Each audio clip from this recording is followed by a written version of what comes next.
Air, number one. Wala akong dead air. Unang-una po sa lahat, maraming salamat.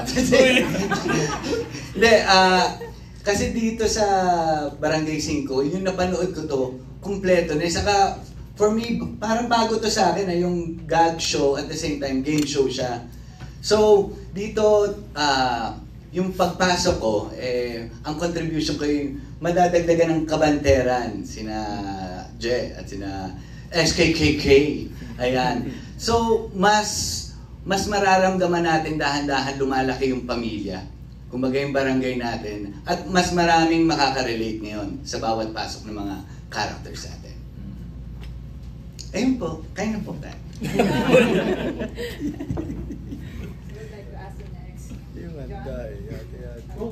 Of course, medyo matagal-tagal na din parang first season. Actually, first month. We started March 11. Right? March 11.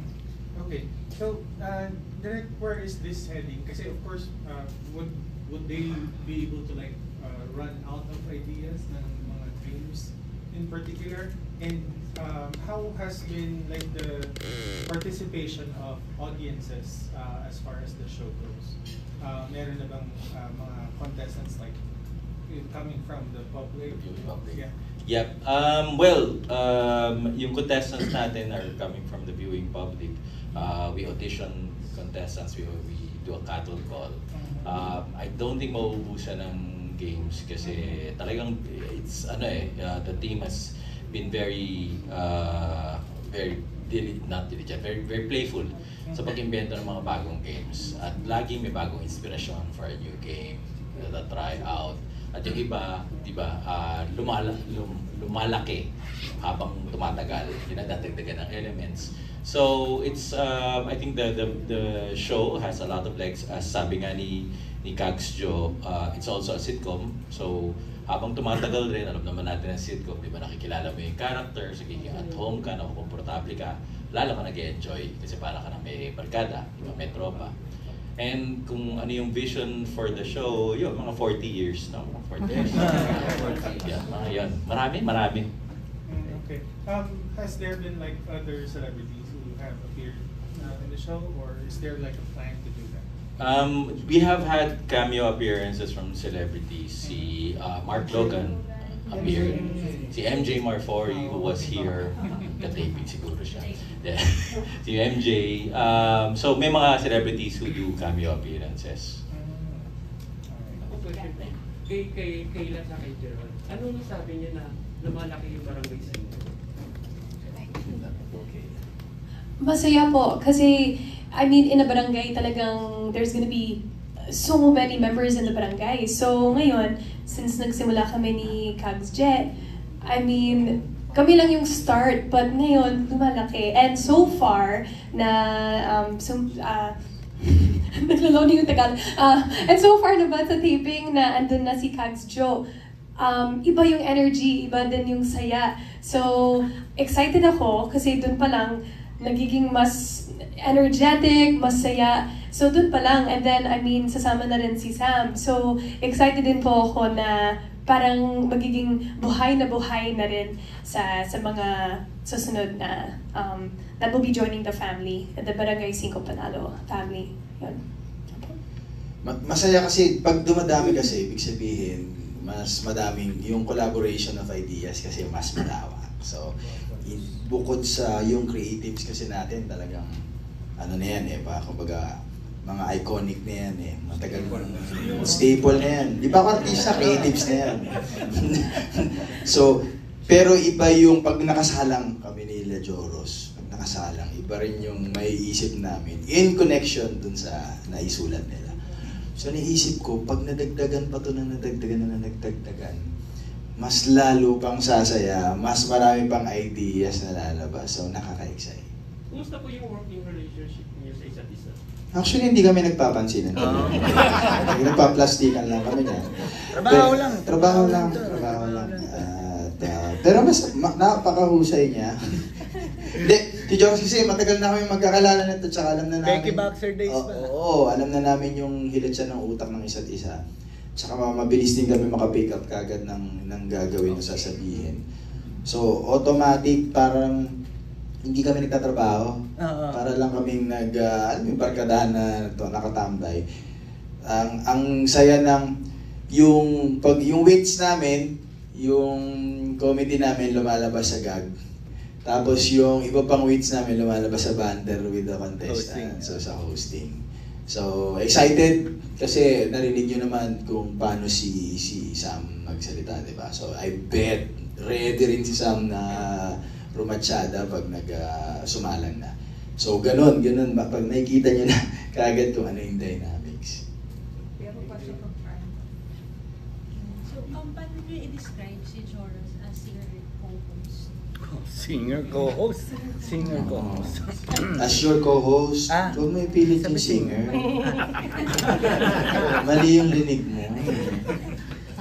Yung tawag po namin sa kanya is tropoppable.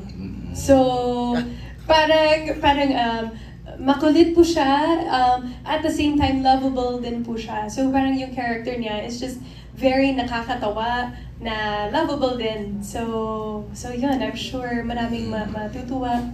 Gcash mo mamaya. Saka siyempre, alam naman po natin si Joros Gamboa, ang pinakamatagal sa industriya in this set of cast. Hindi, kasi so yung wisdom ni Joros, kahit anong genre na ipapakita, automatic, alam niya kung paano mag-adjust. Idol kita to. Bahala sa'yo, mami. 2K lang. 2K. Reaction, Joros. Reaction. Paano mo din i-describe mo? Actually, yung mga mahilig yung mga artista kasi mag-actually. Kaya kailangan yun yung first stroke. Actually, kaya ako natawa eh. May mga artista kapag ini-interview. Actually, katulad nga ng sinabi ni na Kags J, na free-flowing atmosphere kami dito sa set. Kumbaga, may freedom kami lahat mag-contribute, mag-suggest, and napag-uusapan namin. Actually, marami pang mga surprises sa mga eksena namin na kailangan, syempre, kapag gagawa kayo ng mga ad-libs o kaya mga add-ons dun sa mga skit or hosting, kailangan nakalinya pa rin yun dun sa ginagawa namin trabaho. Hindi dapat yung sobrang layo ng mga hirip mo, makapagpatawa lang. So, ang namin, ma-entertain kayo, and at the same time, kailangan pulido pa rin ang dating kahit mga ad-libs na yung mga ginagawa namin. And, ayun, lahat dito, lahat ng cast, pati mga writers namin, pati sinadirect, kapag nag-uusap-usap kami, yun nga, para nga kami naglalaro. Minsan nga kinakabahan na kami, baka hindi na kami pasweldohin dito. Kasi hindi naman kayo nagtatrabaho, naglalaro kayo. Pero masaya at talagang magre-reflect sa mga audience natin. At sana, yun nga pala, isa rin gusto ng Barangay 5 Panalo is yung buhayin natin yung mga TV audience natin na syempre dumaan yung pandemic, nasanay silang kung kailan nila gusto mapanood. Pero ito yung tipong aabangan nila, tututukan nila ulit sa television. And yun yung maganda rito. Magkano yung pinaka-jackpot? Umabot sa how much? 100,000.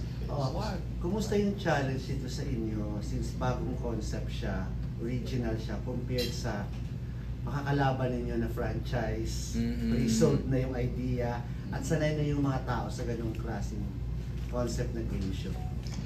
Dahil bago siya, may room for experimentation, collaboration. So kung para sa akin, kung comedy ang ginagawa mo, game show yung ginagawa mo, tapos may room for experimentation, automatic it's a fun experience. Automatic pa po, yun lang yung iniisip mo. Hindi mo masyadong siniseryoso, walang masyadong impormasyong seryoso, walang masyadong technicalities, yung ganun. Basta sitcom, game show. So, andun lang pa lang kami ngayon sa idea na I always believe na kung masaya ang nangyayari sa isang shoot, mapapanood ng tao, mararamdaman ng tao na masaya. So, nandun lang kami. Pero yun nga, of course, the franchise thing dun sa kabila. Masaya naman din yun. So, but we're very hopeful kasi yung mga kapwa Pilipino natin hinahanap yung ganitong format. Oo, Kasi parang ang, yes, John. Ay, dadagdag ko lang sa kanya. Unang-una, actually, Apparently naman, apparently. kailangan consistent tayo dito. Yeah, Hindi, consistent ka. yung formula kasing ginagawa namin, nakikita ko dito sa Barangay 5, yung hindi mauumay ang audience na parang paulit-ulit yung mga games na ano, ay alam ko na kung ano yung sunod. Dito, nag-iiba-iba. So at the same time, dahil iba-iba rin yung mga contestants, mas nagiging malawak yung ano, yung pinapalabas natin dahil ano natatakil natin yung mga storya ng mga contestants at the same time. So mas maraming room for ano, for the show. Kasi yung concept nila, di ba parang laro lang doon sa kanto? Oo, barangay games. Oo, Ang concept Barangay namin. 5. Kaya ba Barangay 5? Kasi yung sa kayo sa studio kayo dahil doon lang talaga yung barangay nyo. Hindi kayo lumalabas sa mga barangay? Hindi pa. Tayo dinadayo. Pero balak din yun. Pero balak namin yan. Balak namin yan. Kaya siguro mga on the 12th season, sisimulan na namin. Sa Forbes siguro tayo Yeah. So, kung saan maraming pera, doon na tayo magsisimula. Para tayo pa yung bibigyan ng pera. Barangay 5, 100,000 pesos. Dagdagan niyo ba? Dagdagan niyo ba? Ganun na tayo, di ba? Pwede rin sa Divisoria para may mga kargador na pwede maglaro. Actually, yun nga, sobrang I agree with you. And if, going back to your question a while ago, in comparison with the other show, which is a franchise, this is purely Pinoy. That's the edge of the show. It's purely Pinoy. It's something very, two familiar things for Pinoy na pinagsama sa isang show. Gag show and game show. Pero ang challenge ko doon sa inyo ay yung paano ito makapasok sa sistema ng mga tao, ng mga manonood. Unlike sa mga nasanay na sila, alam na nila. So yun nga, so ano ang gagawin niyo na para lang mapapatutok sila at magkaka-interest sila sa bagong concept na Pinoy na sinasabi. Bukod doon sa the usual formula of the game show and the gag show, may kayang i-offer yung bawat isa sa amin eh. Which is yun yung, doon nagsimula yung idea ng Tropang Trumpo dati. May karakter si Kuya Ogie, may karakter si Kuya Bitoy. Alam mo kagad paano bumitaw ng punchline si Kuya Ogie, iba rin paano bumitaw ng punchline si Kuya Bitoy.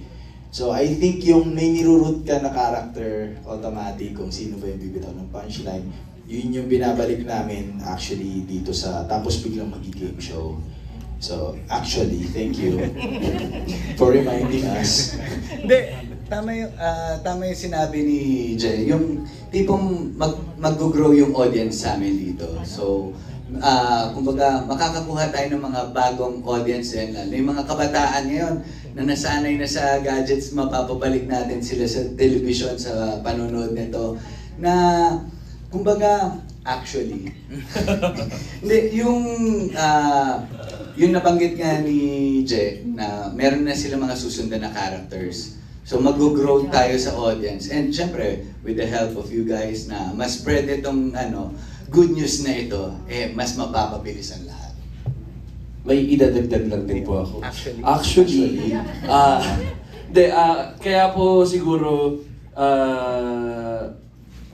relatable po kasi yung show eh. Parang, kumbaga, circling back sa culture ng mga barangay. Kasi relatable siya in a sense na pag nanonood ka, nangyayari sa barangay namin yan, nangyayari sa village namin yan. Tapos at the same time, yung mga game shows din naman po, parang actually sa mga piyesta, yun din yung parang mga similar doon din yung mga nangyayari na nag-e-enjoy yung mga tao, may mga nag-cheer para doon sa kanya-kanyang mga manok, parang ganun.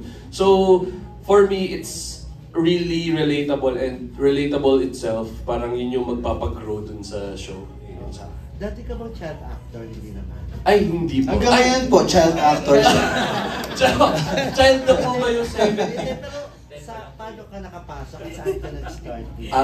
Way back po sa noong 2012 po, nag-Mr. Pogi po ako. Hindi lang po siya masyadong halata, pero Mr. Pogi po ako 2012. Tapos po, nung graduate po ako noong 2014, noong 2015 naman po, sumali po ako sa Funny One. Tapos hindi rin po ako nakakatawa, so hindi po ako nanalo sa Funny One. Nakakatawa ka. Ay, nakakatawa. Pogi ka na, nakakatawa ka Oo. ba? Wow! Actually, Sa skit nga namin, ikaw yung ano namin, pambato, kada skit eh. Ibang klase, you're very good with slapstick comedy. slapstick. Thank you po. So yun po, dun po ako nag-start. Okay. So si